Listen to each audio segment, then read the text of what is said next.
Olá, meu nome é Ivan Taveira, eu sou instrutor bíblico da Escola Bíblica Online. Nós estamos no primeiro módulo dos estudos bíblicos, hoje com o tema Conduta Cristã.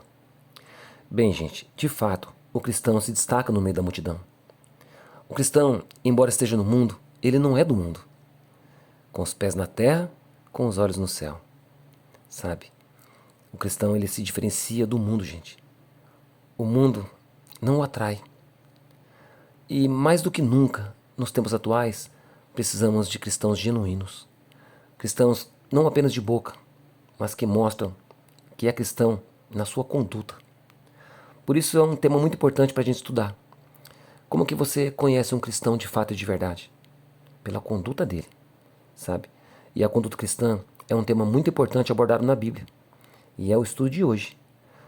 E antes de nós iniciarmos, eu queria convidá-los a fazer uma breve oração.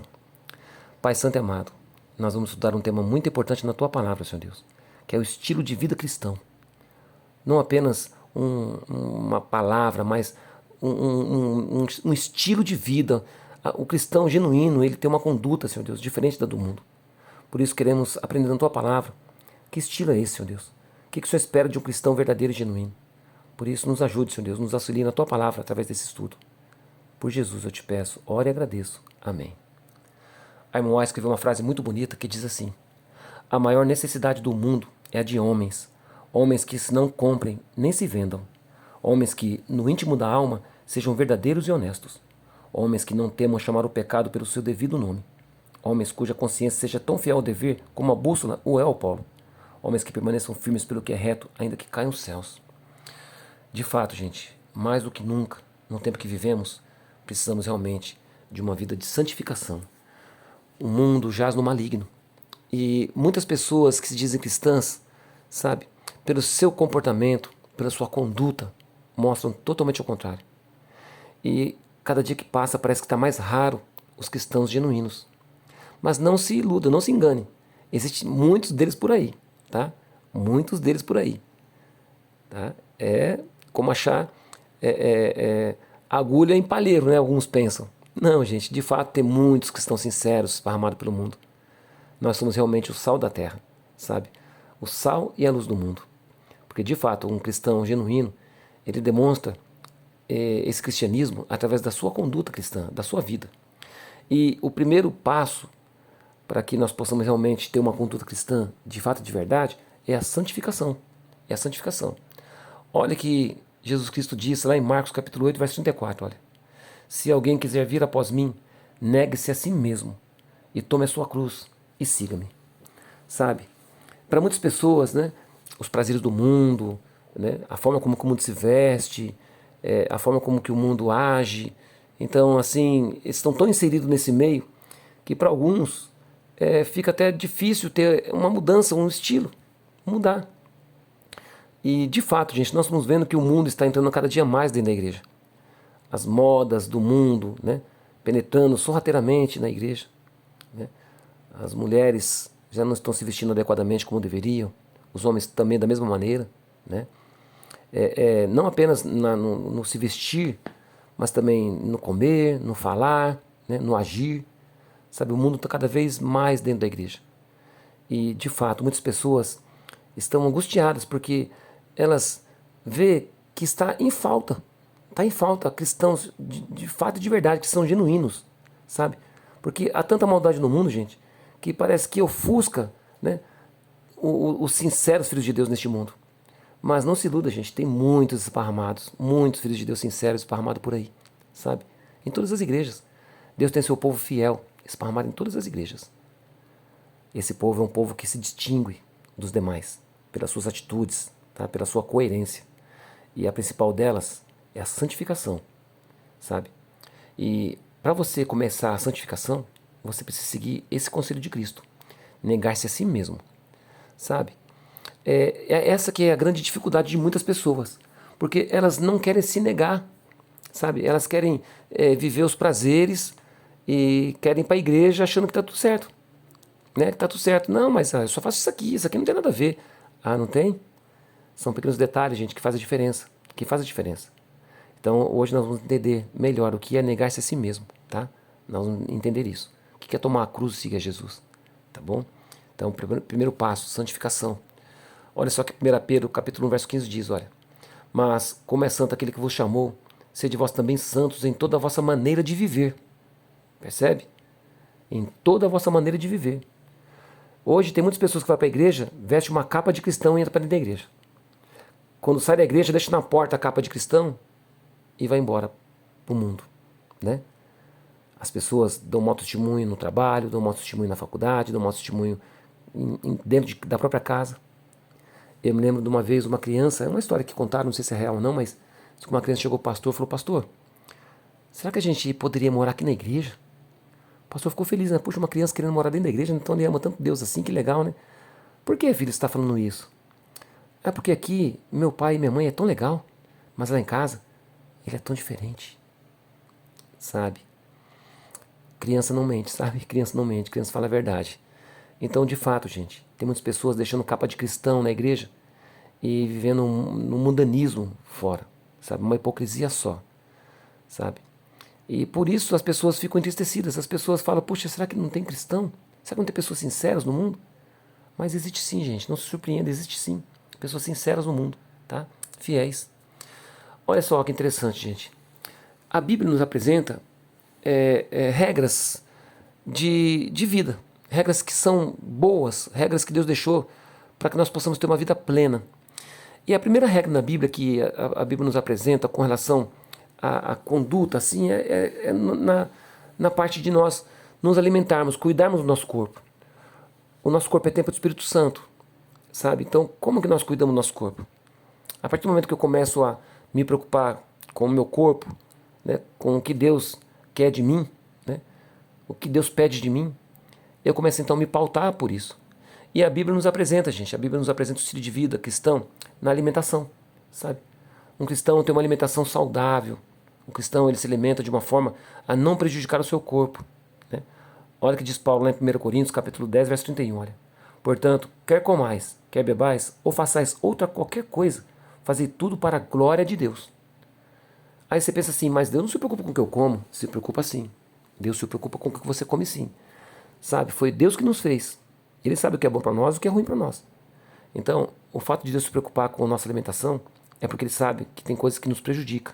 Sabe que nos prejudica. E olha só, qual que era o alimento, né, na Bíblia antes do pecado? O que Deus preparou para Adão, né? Adão estava destinado a viver a vida toda, né? Eternidade. Deus havia dado para Adão, né, o princípio de ele viver plenamente, de ter uma vida, uma saúde plena, um vigor físico, que vivesse por toda a eternidade, né? E havia uma alimentação estipulada por Deus para o homem, que está lá em Gênesis capítulo 1, verso 29 ao 30, que diz assim, olha, e disse Deus, eis que vos tenho dado toda a erva que dá semente, e que está sobre a face de toda a terra, e toda árvore em que há fruto de árvore que dá semente. Ser-vos-ão para mantimento, e a todo animal da terra, e a toda ave dos céus, e a todo réptil da terra, em que há alma vivente, toda a erva verde lhe será para mantimento. E assim foi. Bem, gente, erva que dê semente. Então nós vemos aqui arroz, né, feijão, né, as leguminosas, né, o trigo, o centeio, percebe? Deus deu isso para Adão comer, se alimentar de ervas que dêem semente, né? E também de árvores frutíferas. Então Adão comia cereais, ele comia cereais, né? Milho, feijão, né? Centeio, cevada, enfim, vários tipos de alimentos que Deus havia constituído através das ervas que dão semente. E também das árvores frutíferas, percebe? Adão tinha uma alimentação vegetariana, não havia morte no céu. Não tinha morte no céu, sabe? Então a alimentação de Adão era estritamente vegetariana. Essa é a alimentação do céu, a alimentação que não há morte, que não tinha morte, né? E os animais? Havia morte também entre os animais? Não havia morte entre os animais. Até o leão comia capim. Até o leão comia capim. Parece estranho pra gente hoje, né? A gente vê o mundo de pecado tão deturpado do que era na realidade, né? Então você vê um leão comendo capim e você fala, puxa, que estranho, né? Que interessante, né? Então, pois é, não havia morte no paraíso. Mas aconteceu o pecado, né? Depois do pecado, o que Deus fez com Adão? Qual que é o alimento que Deus introduziu além, né, do que já tinha, né? Das ervas que dão semente e das árvores frutíferas que Deus introduziu, né? Olha, E Adão disse: porquanto deste os ouvidos à voz da tua mulher, e comeste da árvore de que te ordenei, dizendo: não comerás dela, maldita é a terra por causa de ti. Com dor comerás dela todos os dias da tua vida. Espinhos e cardos também te produzirá, e comerás a erva do campo. Então, a erva do campo era destinada a quem? Aos animais, não é verdade? Mas agora também ao homem. Que tipo de erva, gente? Nós vemos aqui o cardo. Tem uma plantinha aqui, tá vendo o cardo? O cardo, gente, também é utilizado na culinária. É utilizado, inclusive, para... Alguns usam para fabrico de queijo, né, que ele coalha o queijo. Né, tem um produto nele que coalha o queijo. Então, você vê, Deus estabeleceu certo tipo de alimento a mais. Para quê? Porque o homem ia precisar. Ervas para curar dores, ervas para curar enfermidades, sabe? Então, Deus estabeleceu, por sua misericórdia, mais um tipo de ingrediente na lista de alimentos de Adão, tá? E isso depois do pecado. Carne, gente, não se comia. Você vê que Deus não liberou carne para comer. Havia o sacrifício de animalzinho ali, tudo, mas você vê que não tinha aqui questão da carne, né, de comer carne. Quando então nós vemos na Bíblia, segundo a palavra de Deus, quando nós vemos que foi introduzido então o alimento carne para o homem, né? Quando que veio então? Foi depois do dilúvio, gente. Olha só o que Deus disse para Noé, lá em Gênesis capítulo 7, verso 2 e 3, olha. De todo animal limpo tomarás para ti 7 e 7, o macho e sua fêmea. Mas dos animais que não são limpos, 2, o macho e sua fêmea. Também das aves dos céus, 7 e 7, macho e fêmea, para se conservar em vida a semente sobre a face de toda a terra. Notem, gente, Deus já sabia, né? Já havia dado para o homem aqui os animais que ele deveria comer. Animais limpos. Que diferença tem dos animais limpos dos animais imundos? Bem, tem animais que são considerados imundos, mas que não são imundos assim. Por exemplo, o cavalo é considerado imundo. O cavalo não é um animal considerado limpo. Por quê? Porque o cavalo não é alimento. O cavalo não é alimento. Então o cavalo é um animal que Deus estabeleceu para auxiliar o homem, né? Na cavalgadura, no trabalho no campo. Outro animal, né, que é considerado também imundo, o camelo. O camelo é um animal muito utilizado, né, no Oriente Médio, mas não é para consumo, não é para comer carne. Avestruz é um animal que Deus estabeleceu ali, mas não é para comer, né? Percebe? Deus fez uma separação aqui de alimentos, de animais que poderiam ser comidos, que poderiam servir de alimento para o homem. Animais limpos e animais imundos. Quando foi isso? Nós vimos lá, primeira vez que nós vimos aqui, foi lá no dilúvio. Né? Por quê, gente? Porque o dilúvio devastou a terra, a tal ponto que quando Noé saísse da arca, não ia ter como ele comer frutos, não ia ter, porque estava tudo devastado. Até nascer a semente, brotar novamente, crescer, né, ele poderia morrer de fome. Então Deus estabeleceu que ele pudesse comer então animais, tá? Animais que Deus separou, tá? Animais que não são tão prejudiciais à saúde assim como os demais. Por exemplo, o porco é um animal imundo, né? Um animal que come tudo que não presta, né? Então você vê, ele tem uma constituição física diferente dos outros animais. Se você der lavagem para um cachorro, o tempo todo o cachorro morre. Mas o porco não, o porco ele tem, né, uma estrutura física melhor, diferenciada, né? Porque Deus constituiu os animais para seus fins, gente, para os seus fins. Olha só, lá em Levíticos capítulo 11, nós temos uma lista de animais limpos e animais imundos. Mas tem um princípio bíblico, para que nós possamos ter uma noção, né? Deixou para a gente o princípio bíblico. Dos animais terrestres, né? Olha só. Tudo que tem unhas fendidas, e a fenda das unhas se divide em duas, e remói entre os animais, aquilo comereis. Então, olha só. Há então um critério para você saber se o animal é limpo ou imundo. Você vai ver pelo critério das patas dele. Se as patinhas dele são unhas, se dividem em duas, né, e rumina, então é um animal limpo. Tá? Agora, é o contrário. O animal imundo é o contrário. O animal imundo ele pode ter até a unha fendida, mas tem que ruminar. Se não ruminar, é imundo. Por exemplo, o porco. O porco tem unha fendida, mas não rumina. Então é imundo. O camelo rumina, mas não tem a unha fendida. Então, ele também é imundo. A lebre, né? A lebre é um coelho. É um coelhinho que tem gente que come, mas é um animal que não é impróprio para consumo. Deus, gente, Deus na sua infinita sabedoria, ele deixou o que é bom e o que é ruim.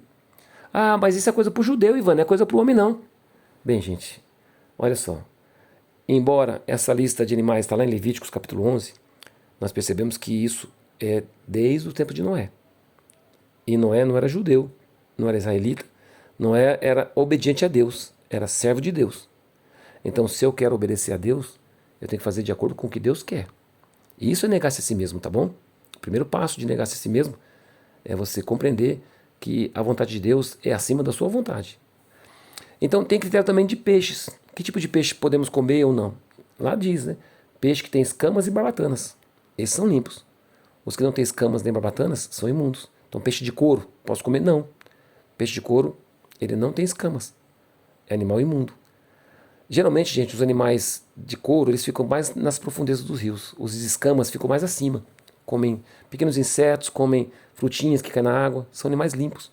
Os que ficam nas profundezas, eles ficam limpando a sujeira do rio, sabe? Ficam limpando. São os verdadeiros lixeiros da natureza, tá? O camarão, por exemplo, camarão é uma barata do mar, né? Barata do rio. Animal imundo, que come todo tipo de tranqueira, sabe?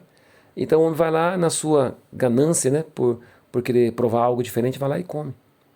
Mas Deus estabeleceu, gente, desde o princípio, o que pode e o que não pode. Então, se eu quero negar-se a si mesmo, né? Se eu quero negar, né, a mim mesmo, eu tenho que obedecer a Deus, sabe? E comer alimentos que Deus prescreveu, porque está na sua palavra. Então, mas Ivan, hoje é difícil, porque hoje nós temos produtos industrializados. Uma outra questão, gente, importante, né? Existe na Bíblia um princípio, né? 1 Coríntios capítulo 3, versos 16 e 17, olha o que diz lá, olha. Não sabeis vós que sois o templo de Deus e que o Espírito de Deus habita em vós? Se alguém destruir o templo de Deus, Deus o destruirá, porque o templo de Deus, que sois vós, é santo. Então nós temos um princípio. Eu não vou colocar lixo para dentro de mim. Ainda que tenha produtos industrializados, né? Mas se eu sei que ele faz mal para mim, eu não vou querer. Não vou querer. Além de mais, né? Consumir produtos que são considerados como drogas, né? Drogas lícitas e ilícitas. Existem drogas lícitas que você pode obter. Cigarro, bebida alcoólica.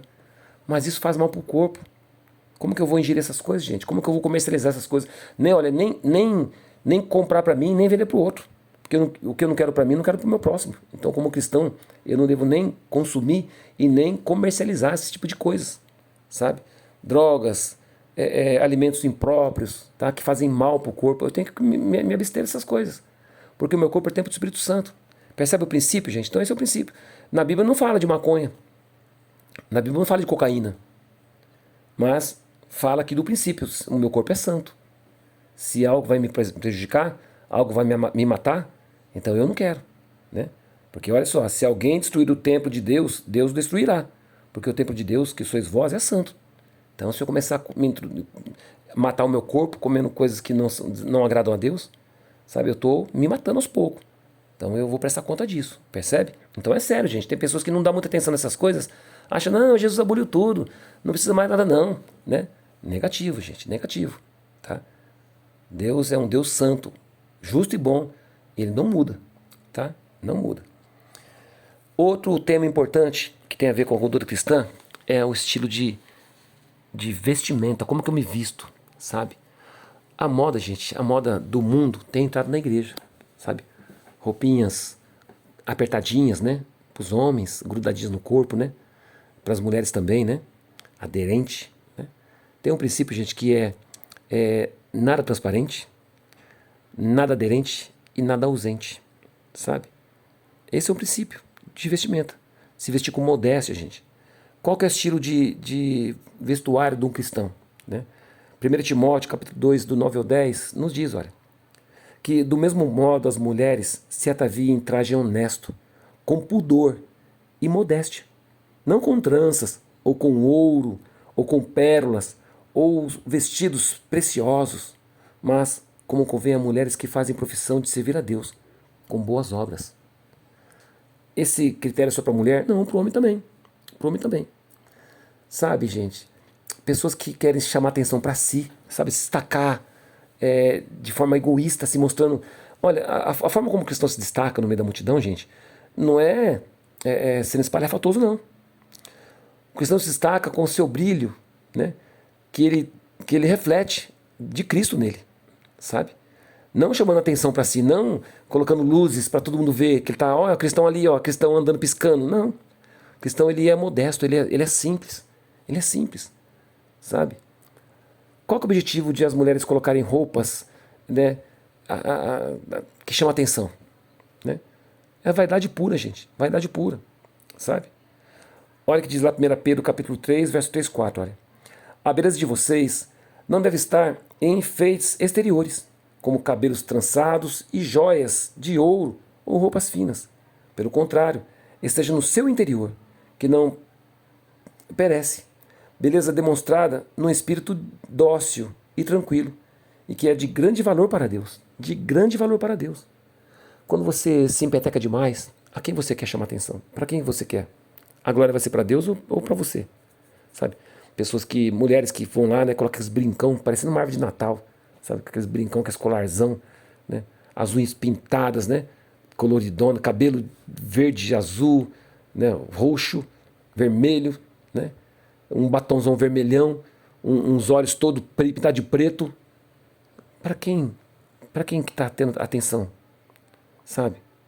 Mostrando o corpo, mostrando, seduzindo, sabe? Roupas sedutoras. Gente, isso não é modéstia cristã de maneira alguma, tá? Então nós temos aqui um princípio bíblico que nós devemos seguir. Vestir-se, trajar-se decentemente, com modéstia, com recato, com pudor. O que é pudor? Com vergonha, sabe? Buscando não causar escândalo nas pessoas. Uma roupa decente, uma roupa, sabe, adequada. E, pasmem, gente, eu já vi pessoas entrando na igreja de short. A pessoa vai adorar a Deus. Lá no fórum, se a pessoa for de short, não entra. Não entra. Agora, diante do Deus do universo, a pessoa se veste de uma forma assim, totalmente esdrúxula, gente. Sabe? Sem nenhuma consciência. Sabe? Deus se preocupa com isso sim, gente. Deus se preocupa muito com isso. Sabe? Olha só. Com relação às joias, né? Tem gente que fala assim, mas uma joinha, um brinquinho, não posso nem usar um brinquinho. Nota que a mulher de Apocalipse capítulo 12, ela tem uma coroa de estrelas, de 12 estrelas, representando o quê? As 12 tribos de Israel, né? E os 12 apóstolos. Mas você não vê colar nela, você não vê nada. Essa coroa que foi dada por Deus. A mulher pura, com umas vestes decentes. Agora, note a mulher de Apocalipse 17, né? A prostituta, como que ela se veste, chamando atenção para si, cheio de joias, com roupas espalhafatosas, cores vibrantes, né? Decotes bem grandes, sabe? E aí? Qual é a mulher bíblica e qual a mulher que não é bíblica? Né? As duas são bíblicas, sim, as duas são bíblicas. Mas uma condenada, a outra não. Né? Percebe? Então, gente, olha só. Aconteceu um fato interessante quando o povo de Deus pecou contra Deus ali, né? O povo saiu do Egito. No Egito, gente, eles estavam ali eles perderam muito os valores cristãos lá no Egito. Eles perderam, né? Eles perderam as tradições orais que eram passadas, né, para o povo de Deus ali no Egito. Eles foram perdendo aos poucos. Isso era ali com joias, até com ídolos. O povo saiu. E aí fizeram aquele bezerro de ouro, gente. Foi um estardalhaço. E Deus se indignou. Olha o que Deus disse lá em Êxodo capítulo 38, verso 3 e 6, olha. Vão para a terra onde manam leite e mel, mas eu não irei com vocês, pois vocês são um povo obstinado, e eu poderia destruí-los no caminho. Quando o povo ouviu essas palavras terríveis, começou a chorar, e ninguém usou enfeite algum. Isso porque o Senhor ordenara que Moisés dissesse aos israelitas, vocês são um povo obstinado. Se eu fosse com vocês, ainda que por um só momento, eu os destruiria. Agora, tirem os seus enfeites, e eu decidirei o que fazer com vocês. Por isso, do Monte Horebe em diante, os israelitas não usaram mais nenhum enfeite. Percebe? A glória, gente, tem que ser para Deus, não para nós mesmos. Então as pessoas estavam com seus enfeites para chamar atenção para si. O que é uma joia?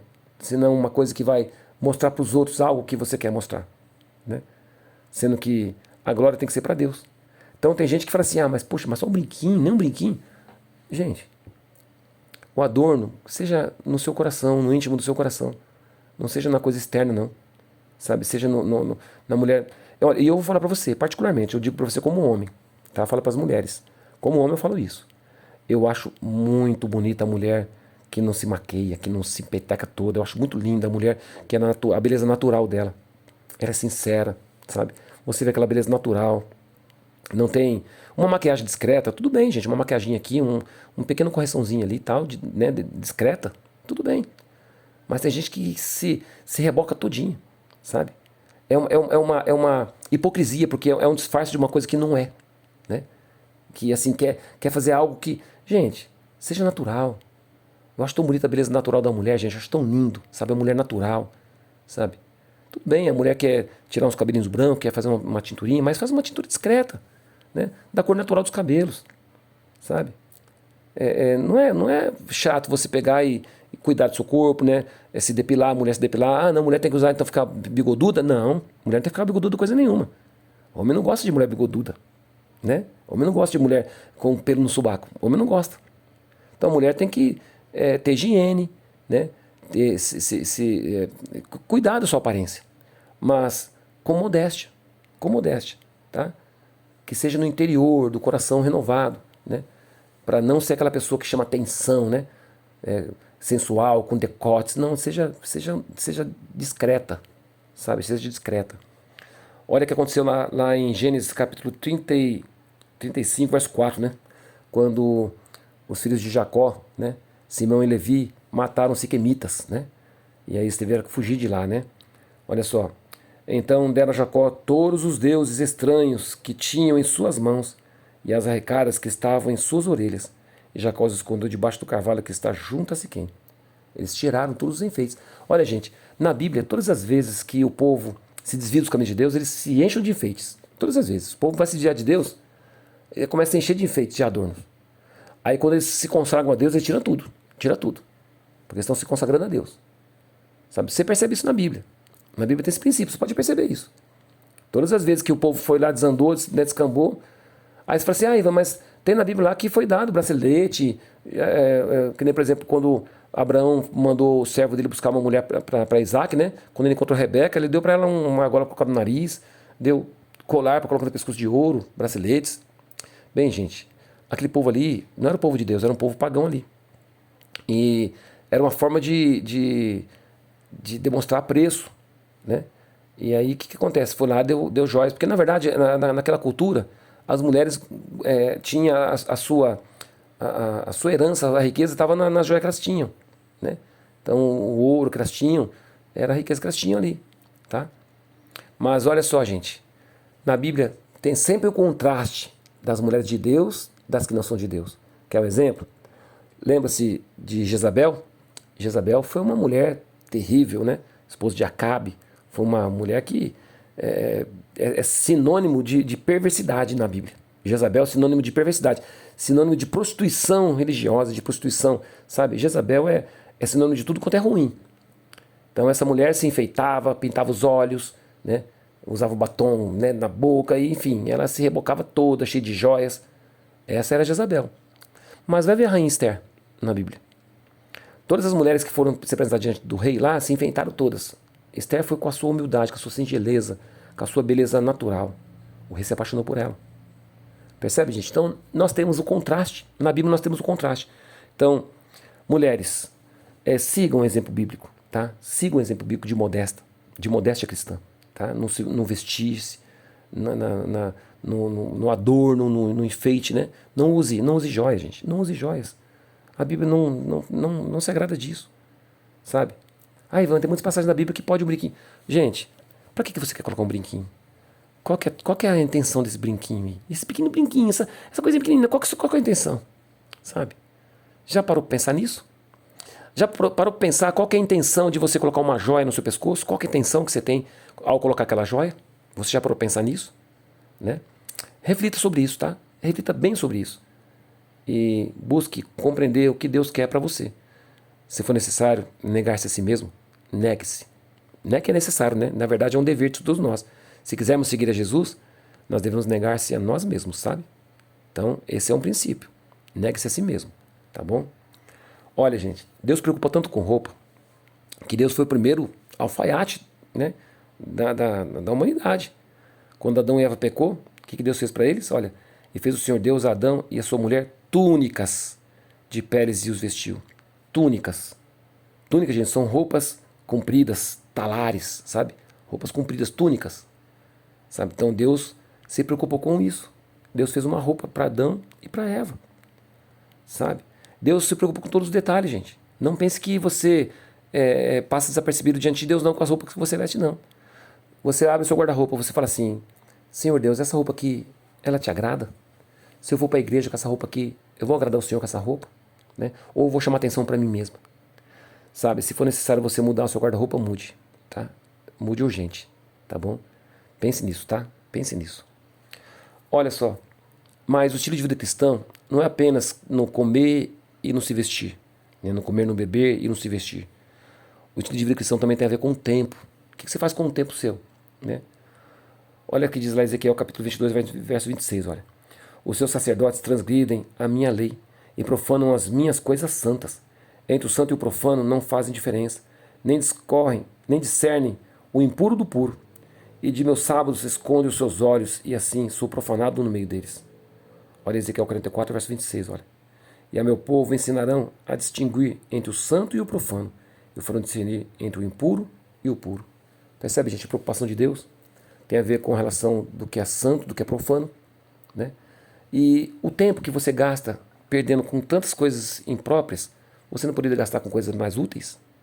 Tudo bem, às vezes você quer jogar um joguinho, descontrair um pouquinho, mas veja o que você está fazendo com o seu tempo. Que tipo de entretenimento você está tendo? Ele está te edificando? Está te edificando em quê? Ou apenas você está gastando o seu tempo? Apenas o tempo está indo e você está perdendo tempo com coisas banais, sabe? Enquanto você poderia estar ocupando seu tempo com uma coisa muito mais saudável, uma coisa muito mais produtiva. Então, o que você faz com o seu tempo? Isso também tem a ver com conduta cristã, gente. Sabe? Conduta cristã. E Deus estabeleceu um dia que nós devemos celebrar, sabe? Lembra-te do dia de sábado. Olha o que diz Ezequiel capítulo 20, verso 12, olha. E também lhes dei os meus sábados para que servissem de sinal entre mim e eles, para que soubessem que eu sou o Senhor que os santifica. Deus tem um santuário no tempo, sabe? Deus tem um santuário no tempo. Nesse dia, nós devemos nos abster das coisas mundanas, das coisas seculares, das coisas que nos tiram a atenção de Deus, sabe? Durante a semana toda você está preocupado no que comer, no que beber, no que vestir, porque você tem que trabalhar, você tem que matar um leão por dia. Mas Deus te pede para você que você, no dia de sábado, você deixe tudo isso para trás. Que você agora descanse nele. Que você recarregue as suas energias em Deus.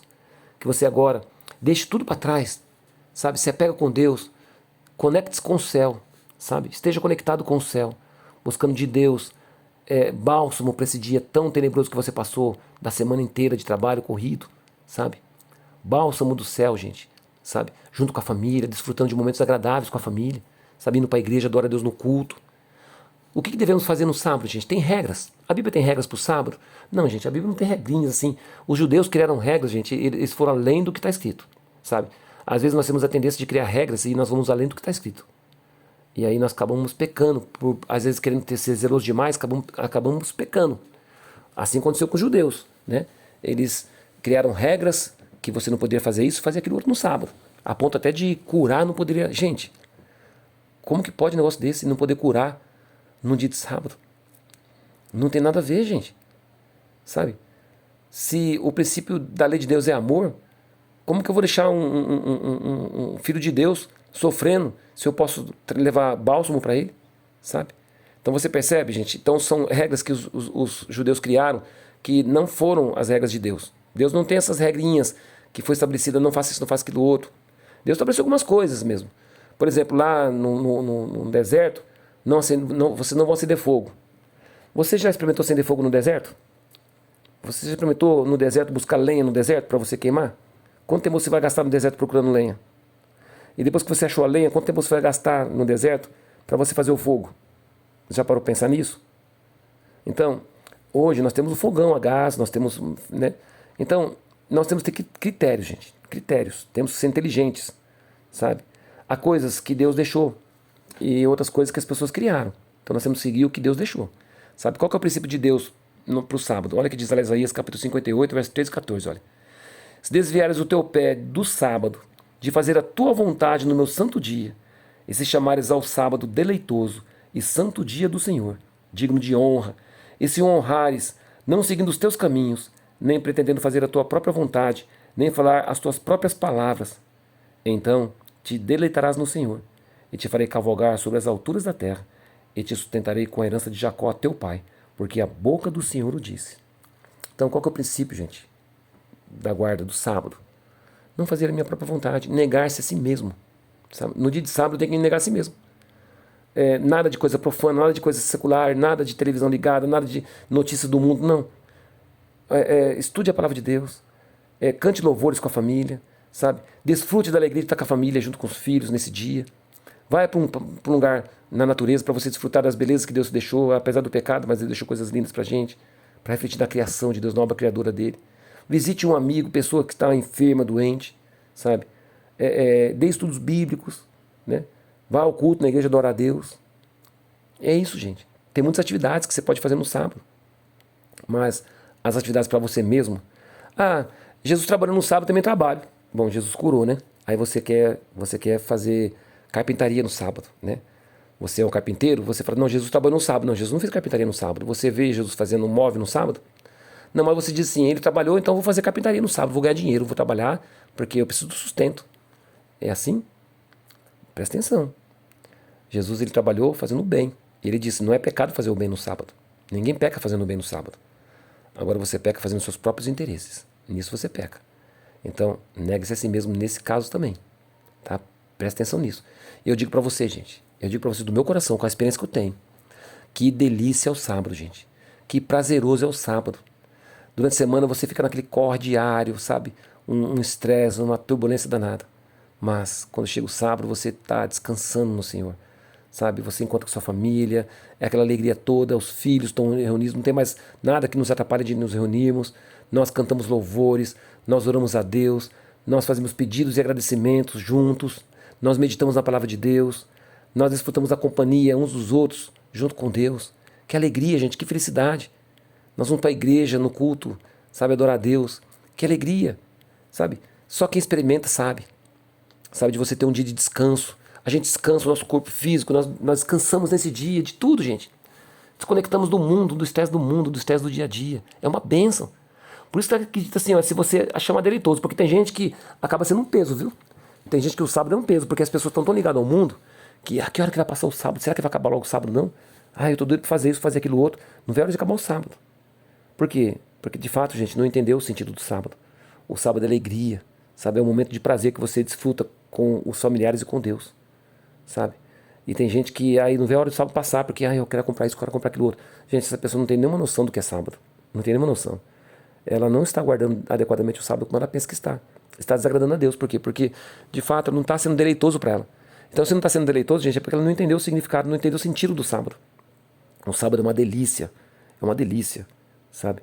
E aí as pessoas falam assim, mas se eu guardar o sábado, eu vou perder o emprego. Olha que Jesus disse aqui, olha. Eu te farei cavalgar sobre as alturas da terra, né? Sobre as alturas da terra. E te sustentarei com a herança de Jacó, teu pai, porque a boca do Senhor disse. Jacó, quando saiu lá da casa do pai dele, lá, depois que ele se fez passar pelo irmão lá e saiu de lá assustado, corrido do irmão, ele orou a Deus, Senhor Deus, eu estou sendo aqui com um cajadinho na mão e eu estou sem nada aqui, olha. Se o Senhor me deixar voltar, né, tendo que comer, o que beber, o que vestir, eu vou dar o dízimo de tudo, vou devolver, né? E olha como que ele voltou, uma multidão, né? Saiu com um cajadinho e voltou com uma multidão, né, com uma riqueza enorme, né? Então, Deus se agrada, gente, dos filhos que amam a Deus, tá? Que fazem por amor, não por obrigação. Se você faz por obrigação, você não entendeu nada. Se você está sendo obrigado a fazer alguma coisa, você não está entendendo o sentido da coisa, tá? Então presta atenção nisso, tá bom? Que realmente, de fato, é uma delícia, gente. É prazeroso, tá? É prazeroso. Agora, olha só, um outro princípio, né? Relacionamentos, né? Como é que é o meu relacionamento? Como que é? Eu dou testemunho de cristão lá no meu trabalho, lá na minha escola, eu dou testemunho de cristão, né? Como eu sou dentro de casa? Como que eu estou nos meus relacionamentos em casa? Na igreja eu sou um, em casa eu sou outro? Como que é isso, né? Olha que 1 Pedro, capítulo 3, verso 11 a 17, diz pra gente, olha. Aparte-se do mal e faça o bem. Busque a paz e siga, porque os olhos do Senhor estão sobre os justos e os seus ouvidos atentos às suas orações. Mas o rosto do Senhor é contra os que fazem males. E qual é aquele que vos fará mal, se fordes zelosos do bem? Mas também, se padecerdes por amor da justiça, sois bem-aventurados. E não temais com medo deles, nem vos turbeis. Antes, santificai a Cristo como Senhor em vosso coração. Estais sempre preparados para responder com mansidão e temor a qualquer que vos pedir a razão da esperança que é em vós, tendo uma boa consciência, para que naquilo em que falam mal de vós, como de malfeitores, Fiquem confundidos os que blasfemam do vosso bom procedimento em Cristo, porque melhor é que padeçais fazendo o bem, se é da vontade de Deus que assim o quer, do que fazendo o mal. Percebe, gente, o princípio cristão na conduta nossa, no dia a dia, como que você tem sido, como que as pessoas, o que as pessoas falam de você? É certo que nós não vamos agradar todo mundo, é certo que vai ter um ou outro que não vai falar bem da gente, mas ainda assim nós continuamos com a nossa vida fazendo bem, sabe? Relacionamentos, gente, um cristão tem que ter bons relacionamentos, tem que ter boa conduta dentro de casa, na escola, sabe? Mansidão, os frutos do Espírito, longanimidade, paciência, né? São frutos do Espírito. Como que você está sendo? Como que está seu fruto? Já pensou nisso? Né? Então, outro detalhe também da conduta cristã, né? A mordomia cristã. Olha que interessante, gente. Lucas capítulo 16, verso 10, olha. Quem é fiel no mínimo, também é fiel no muito. Quem é injusto no mínimo, também é justo no muito. Né? Olha só. Mordomia cristã, ela tem a ver também com recursos financeiros, com que você, como você administra o que Deus te dá. Porque de fato, gente, nós não temos nada nesse mundo. Nós somos administradores do que Deus nos dá, sabe? Tudo pertence a Deus. Tudo pertence a Deus. Então, como que você administra esse recurso que Deus dá para você? Você é uma pessoa econômica, você tem assim, ou você é uma pessoa que está sempre com a cabeça quente porque você está cheio de dívida, porque você gastou mais do que você ganha. Né? Como que você é? Como que estão os seus recursos? Você é um dizimista fiel, você devolve os dízimos que não te pertencem, não é seu, é de Deus. 10% do que você ganha não te pertence. Deus deixou com você para ver como que você vai agir. Porque de fato, gente, o dízimo é um ato de adoração a Deus. Você adora a Deus com o que Deus te dá. Ao contrário que muita gente prega por aí, né? Não, se você der o dízimo, você vai ficar rico. Isso não é barganha com Deus, nós não estamos fazendo uma troca. Nós dizimamos porque Deus já nos deu. Do que Deus nos dá, nós devolvemos. 10%, porque Ele pediu isso. Ele deixou com a gente para ver onde está nosso coração. Se nosso coração está realmente apegado ao dinheiro ou não. Então, gente, de fato, para muitas pessoas é difícil dizimar. Elas vão arrumar 1001 desculpas. Não, que não está assim, que lá já aboliu. Eles vão arrumar todo tipo de desculpa. Porque de fato não querem dizimar. Porque estão apegados ao dinheiro. Sabe, apegado ao dinheiro. Eu digo para vocês, gente, o dízimo é um termômetro. Termômetro que Deus dá para o homem. Saber se ele está adorando mais a Deus, né, ou o dinheiro. Jesus disse, você não pode servir a dois senhores.